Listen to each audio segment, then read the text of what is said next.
চলো আলো, এবার আমরা ওই বাগানে গিয়ে চলো না।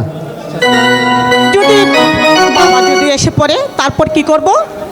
তারপর তারপর আমরা ওই আড়ালে গিয়ে বসে মনের মতো গল্প করবো। ঠিক আছে, পৃথিবীতে সুখ বলে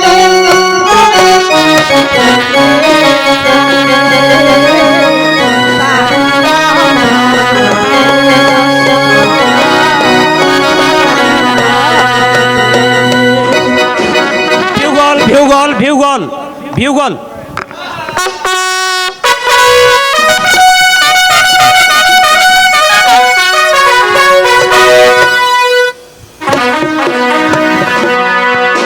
মন্ত্রী মশাই, বলুন মহারাজ।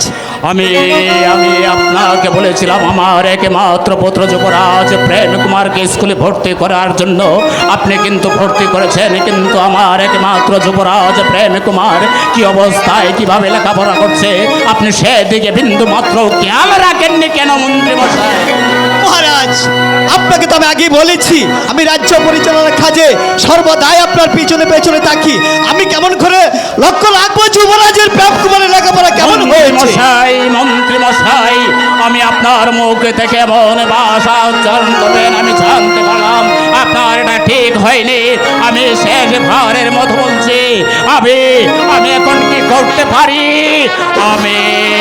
আমি আমার একমাত্র পুত্র যুবরাজ প্রেম কুমারকে আমি এমন বিচার করব যে বিচার দেখে আমার রাজ্যের গরিব দুঃখী প্রজাগণ আতঙ্কে শিহরে উঠে আর কোনো দিন এমন অন্যায় যেন আমার রাজ্যের কোনো প্রজা করতে না পারে। মন্ত্রী মশাই বলুন মহারাজ। বলুন এখন আমি কি করতে পারি মন্ত্রী মশাই? মহারাজ, আপনি মান সিংহকে ডেকে নে। না মন্ত্রী মশাই, না, আমি স্থির থাকতে পারছি না। তাকে এমন শাস্তি দেব যে শাস্তি দেখে আমার রাজ্যের মানুষ আতঙ্কে শিহরে উঠে। এই কে আছিস? সেনাপতি মান সিংহ। মহারাজের জয় হোক, মহারাজের জয় হোক। সেনাপতি মান সিংহ, মহারাজ আমার একমাত্র পুত্র যুবরাজ প্রেম কুমার সেখানে যে অবস্থায় পাবে সেখানে আমার আদেশে জানিয়ে বলবে, আর যদি আমার আদেশ অমান্য করে তাহলে তাকে শৃঙ্খলিত করে আমার দরবারে হাজির করবে।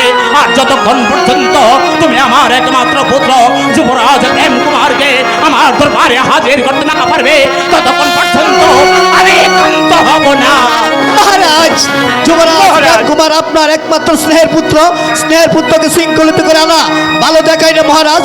আপনার সেনাপতি মান সিংহকে বলুন যুবরাজ প্রেম কুমারকে সম্মানের সহিত রাজদরবারে হাজির করতে। মহারাজ মন্ত্রী মশাই, কোনটা ন্যায় কোনটা অন্যায় এটা রাজা বিজয় সিংহ ভালো করে জানে। সেনাপতি মান সিংহ, এই মুহূর্তে আপনি উল্কার গতিতে ছুটে যাবেন আমার রাজ্যের যেখান থেকে হোক, যে প্রান্ত থেকেই হোক, তাকে খুঁজে বের করে আমার দরবারে হাজির করবেন। এটা হচ্ছে রাজা বিজয় সেনের মহারাজ, আমি কি জানতে পারি যুবরাজকে কেন শৃঙ্খলিত করে আনতে হবে? সেনাপতি মান সিংহ, তুমি আমার কাছে জানতে চাও আমার একমাত্র পুত্র যুবরাজ প্রেম কুমার কি অন্যায় করেছে? মহারাজ, তাহলে শোনো, আমার এক ভারীর একমাত্র চাকর রামানন্দর মেয়ের সাথে আমার একমাত্র পুত্র যুবরাজ প্রেম কুমার সে প্রেম খেলা করছে। এটা কি অন্যায় নয়? এটা কি অবিচার নয়? এটা কি অন্যায় নয়? ঠিক আছে মহারাজ, আমি এই মুহূর্তে আপনার আদেশ মাথায় নিয়ে ছুটে যাচ্ছি আপনার বাড়ির ঠাকুর রামানন্দর বাড়িতে যুবরাজ প্রেম কুমার যেখানে যে অবস্থায় থাকে তাকে শৃঙ্খলিত করে আপনার রাজদরবারে হাজির করব। আমার নাম সেনাপতি মান সিংহ। মহারাজের জয় হোক। বলুন মহারাজ। সেনাপতি মান সিংহ উল্কার গতিতে ছুটে গেছে আমার একমাত্র পুত্র যুবরাজ প্রেম কুমারকে যেখানে যে অবস্থায় পাবে তাকে শৃঙ্খলিত করে আমার দরবারে হাজির করবে। কিন্তু আমি এখনো যে স্থির হতে পারছি না মন্ত্রী মশাই। বলুন আমি এখন কি করতে পারি মন্ত্রী মশাই? আপনি বলে দিন। এত চঞ্চল হলে চলবে না মহারাজ। মহারাজ আমি আমি আমার বেতনটুকু নেওয়ার জন্য আপনার দরবারে এসেছি মহারাজ। জানেন জানেন মহারাজ, আমার স্ত্রী, আমার কন্যা আলো সেই বেতনের টাকা দিয়ে আমার একটি মাত্র মেয়ে আলোর জন্য একটি লাল টুকটুকি শাড়ি কিনবো মহারাজ। আর আমার স্ত্রীর জন্য শাখা কিনবো। যদি দয়া করে আপনি আমার বেতনটুকু যদি দিতেন আমার উপকার। রামানন্দ, মহারাজ, তুমিও সময় আমার এই দরবারে প্রবেশ করেছো। তুমি তোমার বেতনের জন্য, আমি বেতন দিলে তোমার স্ত্রীর জন্য শাখা কিনবে, তোমার একমাত্র কন্যা আলোর জন্য একটা লাল টুকটুকে শাড়ি কিনে নিয়ে যাবে। আমি তোমাকে পুরস্কার দেব, আমি এমন পুরস্কার দেব যে পুরস্কার দেখে আমার রাজ্যের মানুষ আতঙ্কে শিওরে উঠে। আমি তোমাকে পুরস্কার দিতে চাই। মহারাজ, আমি কোনো অপরাধ না না না, তোমার কোনো অপরাধ নয়, আমি তোমাকে পুরস্কার দেব। তুমি আমার কাছ থেকে পুরস্কার নেবে না? মহারাজ, আমার কেন জানি আপনার কথা ভয় হচ্ছে মহারাজ। রামানন্দ, মহারাজ, তুমি তোমার কন্যাকে দিয়ে আমার রাজ্যের সকল যুবকের মাথা খেয়েছ, তাতেও তুমি ক্লান্ত হওনি। শেষ পর্যন্ত আমার একমাত্র পুত্র যুবরাজ প্রেম কুমারের মাথাটা খেয়েছ। আমি এর উপযুক্ত বিচার না করা পর্যন্ত আমি ক্লান্ত হও না।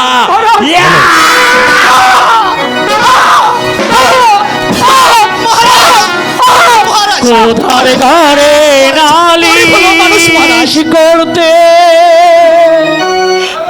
দিল না আমারে,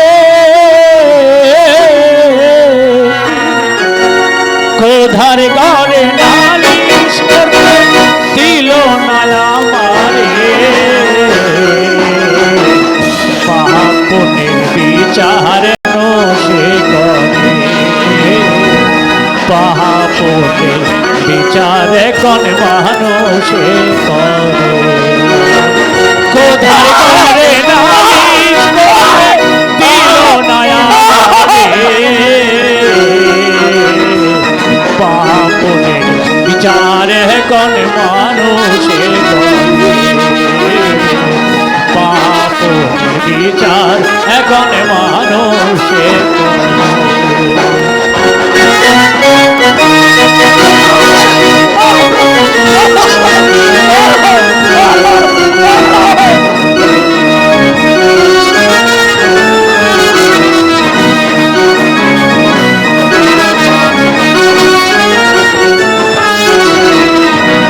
আমার মানুষ নামে বেঁচে থাকা ছিল বড় সার, বলো সে কি অপরাধ।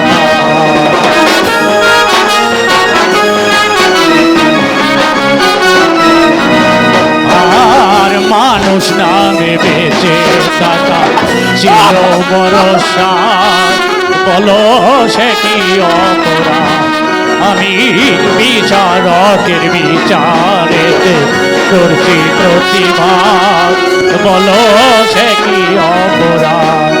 করে শুনি রে মানুষ আমার বুকে যে আগো, আর কতকাল জ্বালিয়ে রাখবি আমার অন্তরে,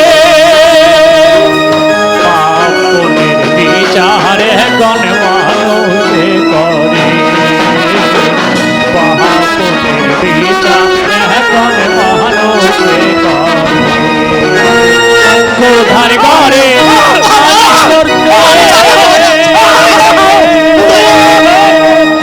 দিল না আমারে,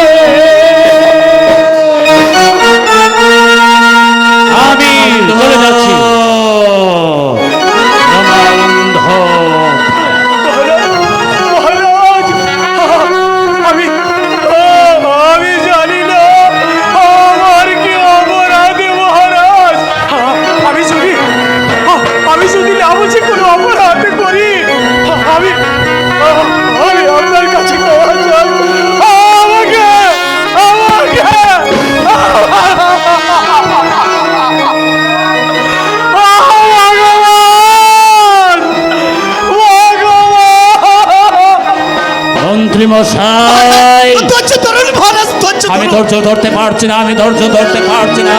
কিন্তু পাগলের কথায় ওকে যদি আজ আমি ক্ষমা করে দেই, তাহলে আমার রাজ্যের প্রজা সাধারণ আমার দিকে আঙ্গুল দেখিয়ে বলবে আমার রাজ্যের রাজা বিচার জানে না, বিচার নামে অসহ করে আমি কঠোর বিচার করব। রমানন্দ, মহারাজ, তুমি এই মুহূর্তে আমার রাজ্য ছেড়ে অন্য রাজ্যে চলে যাবে।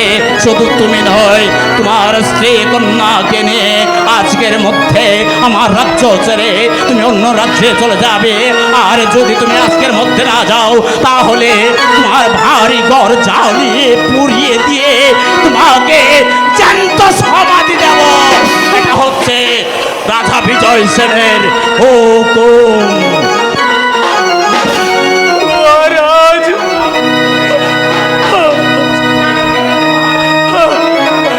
মহারাজ, আমি কোথায় যাব মহারাজ?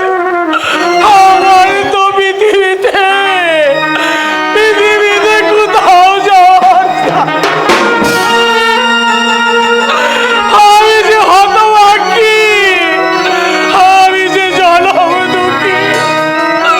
ভগবান, শেষ পর্যন্ত তুমি আমার পিঠে ছাড়া করলে।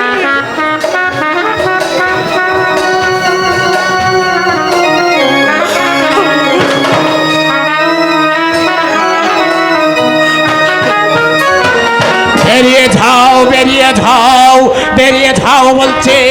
আর এক মুহূর্ত যদি এখানে দেখি তোমাকে, তাহলে তোমাকে আমি এখানে জ্যান্ত সমাধি দিয়ে দেব।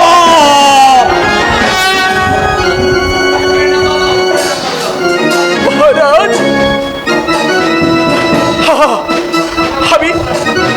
আমি চলে যাচ্ছি। আপনি যে আমার মহারাজ, আমার মতো সামান্য প্রজা আপনার আদেশ কি অমান্য করতে পারে?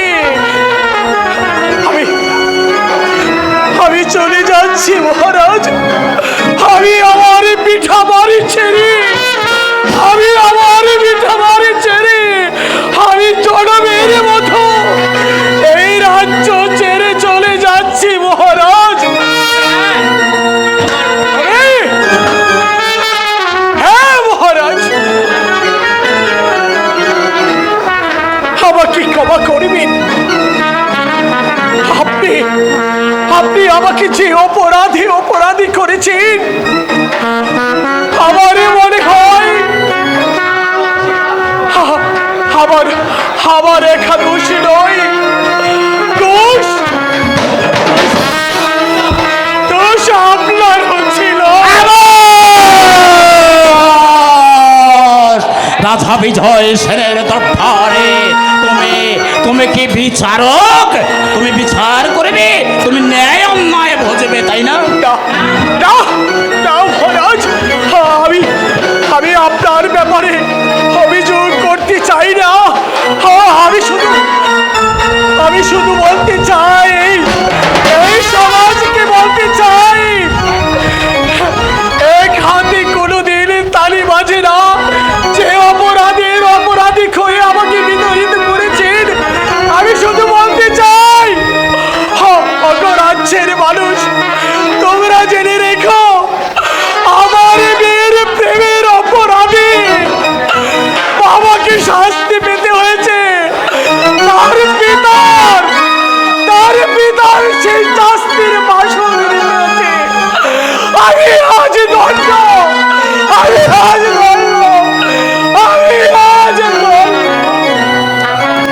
মন্ত্রী মশাই, বলুন মহারাজ। সেনাপতি মান সিংহকে পাঠিয়েছি আমার একমাত্র পুত্র যুবরাজ প্রেম কুমারকে। যৌবন যায় মন পাগল হয় তার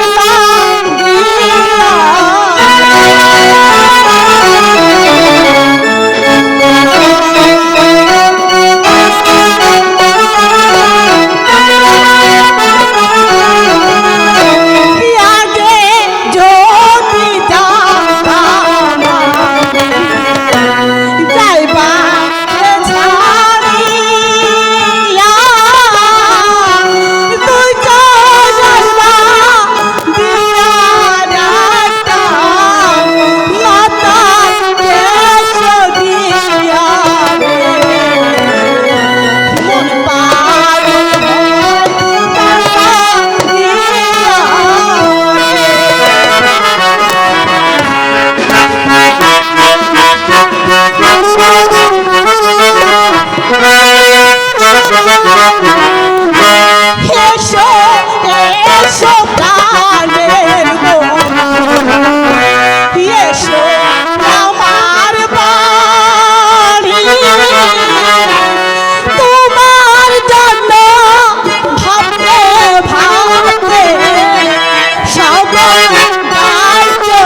ছিলাম অন্ধকারে আমার চাঁদের আলো ভীষণ ভালো আলো আমায় ডাকে রে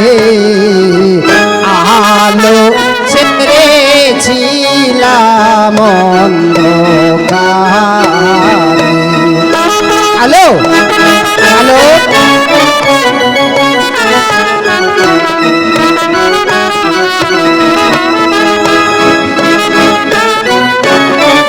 হ্যালো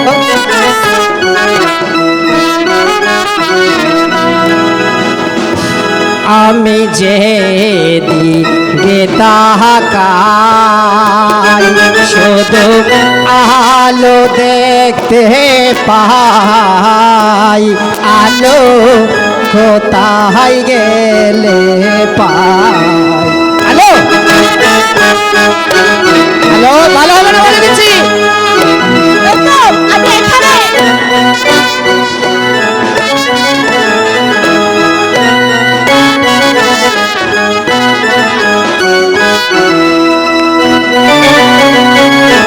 আলো আমার মন প্রাণ নিয়াছে কাহারিয়া হ্যালো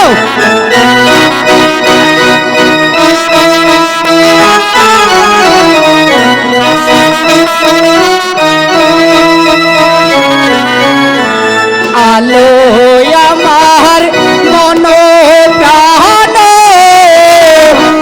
আছে কাহারিয়া আমার মন গিয়াছে দেহের আগে হ্যালো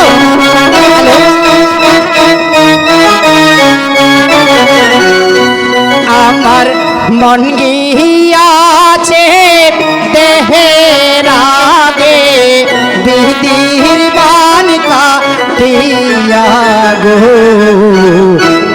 আলো ছেড়েছিলাম অন্ধকার হ্যালো হ্যালো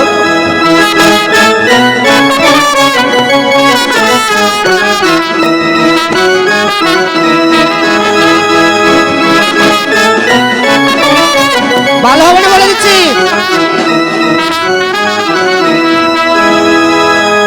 আলোর কথায় কথায় হাস যেন পূর্ণিমার আকাশ আমার গলায় প্রেমের ফাঁস হ্যালো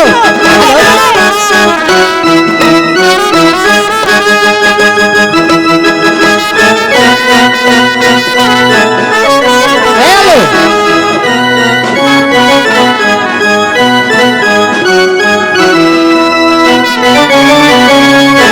তোমায় আমি দুজন মিলে দেব নদী পাহাড়ি হ্যালো হ্যালো কোথায় তুমি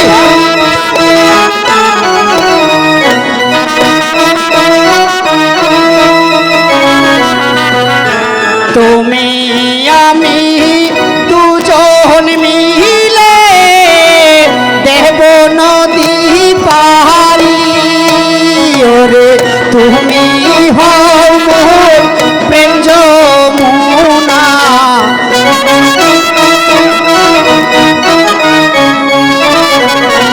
তুমি হও মোর প্রেম যমুনা আমি ডুইবা মরি গো আলো ছেড়েছিলাম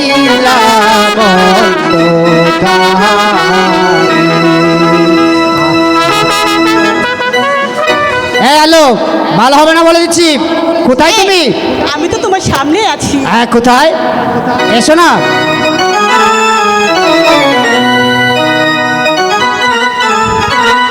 হ্যালো ভালো হবে না বলে দিচ্ছি এবার যদি আমি ধরতে পারি তাহলে কিন্তু তোমাকে আচ্ছা করে মজা শেখাবো এই, ছাড়ো, ইস, লাগছে তো ছাড়ো বলছি। আগে আমার ভাদনটা খুলে দাও। ঠিক আছে, দিছি। হয়েছে? হয়েছে। এতক্ষণ আমার সাথে লুকোচুরি খেললে কেন? কেন খেললাম? হ্যাঁ। কারণ আমি দেখলাম তুমি আমাকে কেমন ভালোবাসো। আমি যে তোমাকে মনে প্রাণ উজাহারি করে ভালোবাসি। সত্যি? হ্যাঁ আলো, কারণ তুমি আলো, আমি প্রেম কুমার, সেখানেই তোমার আমার ভালোবাসাকে রাখতে চাই না। আমি তোমার আমার ভালোবাসাকে ইতিহাসের পাতায় লিখে যেতে চাই। তাই তো তুমি হবে লাইলা,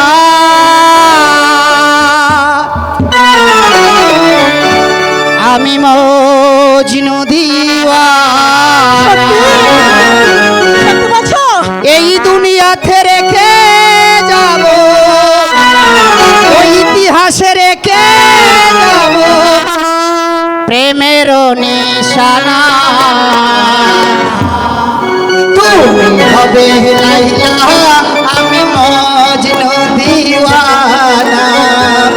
তুমি হবে লাইলা, আমি মজনু দিওয়ানা।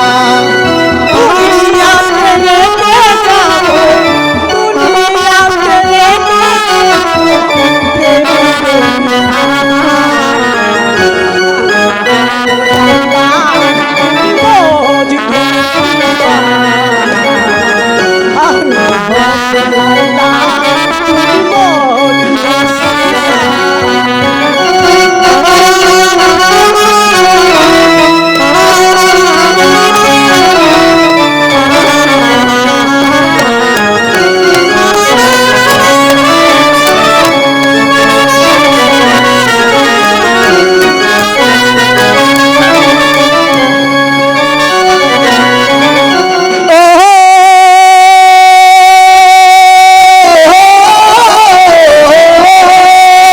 তুমি আমার মহমতাজ শাহজাহান, আমি তাজমহলের চেয়ে তুমি বড় দামি।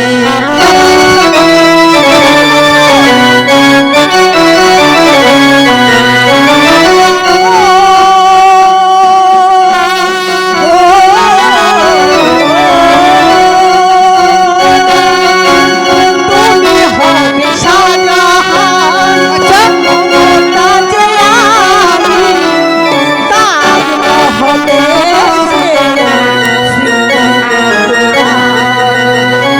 তুমি হবে প্রেম রাধা, তুমি হবে প্রেম রাধা, আমি যে কালিয়া। তুমি আমার লাইলা, আমি মজনু দিওয়ানা। তুমি আমার লাইলা, আমি